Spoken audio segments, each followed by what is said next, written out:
आता सध्या इलेक्ट्रॉल बॉन्डच्या संदर्भामध्ये निकाल आलेला आहे, तर काय सांगा तुम्ही? नाही, तो हा जो निकाल आलेला आहे 6 वर्षानंतर आला. पहिलं तर मला असं म्हणायचं आहे की priority of the supreme court काय हे बघायला म्हणजे कोण डिसाईड करणार? म्हणजे सुप्रीम कोर्ट ऑफ इंडियाची प्रायोरिटीज तो स्वतः डिसाईड करतो, ठीक आहे, त्याला इंडिपेंडन्स ऑटोनॉमी आहे.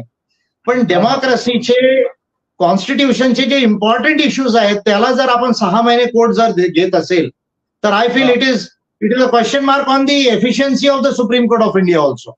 आणि हा प्रश्न आपण निर्माण करायला पाहिजे डेमोक्रेसीमध्ये. म्हणजे माझं असं मत आहे की 6 महिन्यामध्ये याचा निर्णय यायला पाहिजे होता.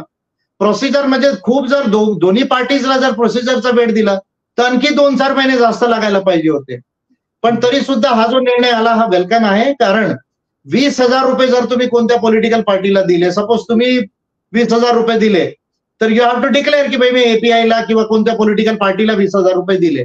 पण इलेक्ट्रॉल बॉन्डमध्ये जर तुम्ही कोट्यावधी जर रुपये दिले तर त्याच्यामध्ये तुम्हाला आता म्हणजे सेफगार्ड होता की यू मे नॉट डिक्लेअर की कोणत्या पार्टीला दिलं तुम्ही. तो that was a violative of article 19(1)(a) म्हणजे राईट टू इन्फॉर्मेशनचा व्हायोलेशन होता. दुसरं, इलेक्शन लॉ मध्ये जे आहे, जे आपण इलेक्शन डोनेशन देतो तर कंपनीज जे डोनेशन देऊ शकतात तर ते 3 वर्षाच्या प्रॉफिटचं फक्त 2 ते 2.5% फक्त देऊ शकतात. पण इलेक्ट्रॉल बॉन्ड्स मध्ये जे आहे तुम्ही किती टक्के जे आहे आपला प्रॉफिटचा किंवा लॉसचा सुद्धा तुमचा कॅपिटल असेट्सचा सुद्धा डोनेट करू शकत असता.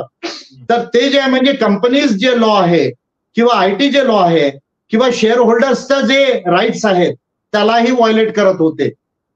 तिसरं, असं कुठेही बाइंडिंग नव्हतं की तुम्ही इलेक्ट्रॉल बॉन्डने जर पैसा दिला तर तो पैसा फक्त निवडणुकीसाठीच खर्च करण्यात यावा. तो पार्टी कोणत्याही दुसऱ्या अफेअर्समध्ये सुद्धा पण खर्च करू शकली असती. तर हे जे मेजर जे ऑब्स्टेकल्स होते याला बघून सुप्रीम कोर्ट ऑफ इंडियाने याला इलिगल घोषित केलं. That is a welcome step. But हे पर्याप्त नाही. लोकशाहीला प्रॉपर मॉडेल आणण्यासाठी पर्याप्त नाही. माझं स्पष्ट मत आहे. कारण मी 10 बिल दिले आहेत 2017 मध्ये पार्लमेंटला कम्प्लीट इलेक्टोरल सिस्टमला रिफॉर्म करण्यासाठी. माझा क्लिअर मत आहे की जे कंपनीजचं डोनेशन आहे पॉलिटिकल पार्टीजला ते बॅन व्हायला पाहिजे. That should be band in India. आणि पॉलिटिकल पार्टीजला जे आहे एका फॉर्म्युलामध्ये जे आहे फंड मिळाला पाहिजे.